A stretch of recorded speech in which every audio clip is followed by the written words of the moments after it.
Nagluluksa ngayon ang Philippine showbiz sa pagpanaw ng sikat na direktor at writer na si Carlo J. Caparas. Sa post ng kanyang anak ay sinabi niya ang kanilang pagluluksa at narito nga ang naging mensahe.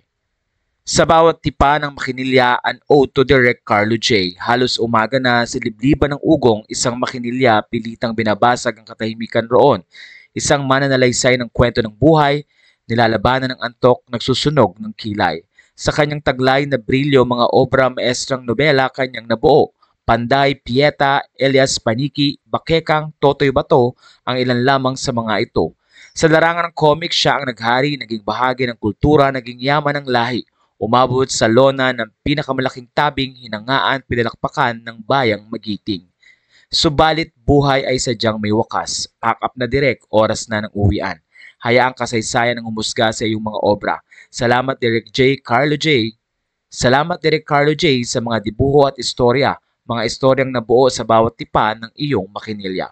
Carlo J. Caparas, 1944-2024. Dad, you will forever be loved, cherished, and honored by all of us. Love, the chicken of a king. Sa puntong ito ay maraming netizen ang nalungkot at kahit papano'y natuwa din sa mga obra na ibinigay ni Carlo J. Caparas sa ating showbiz industry. Doon naman ay in-announce ni Peach Caparas ang detalye ng wake ng nasabing sikat na direktor.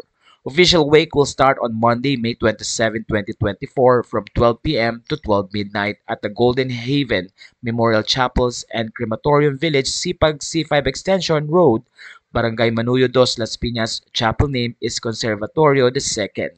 Sa puntong ito ay maraming netizen ang tila inalalanga ang ilan sa mga obra maestra ng nasabing direktor. Ang sikat na pelikula at naging teleserye na Panday ay si Carlo J. Caparas ang naglikha. Kaya naman ayon sa mga netizen, natutuwa sila sa naging kontribusyon ng sikat na direktor. Pumanaw man ito pero mananatiling alaala at magandang kasaysayan sa parte ng showbiz industry ang mga naibigay at nai-contribute ni Carlo J. Caparas.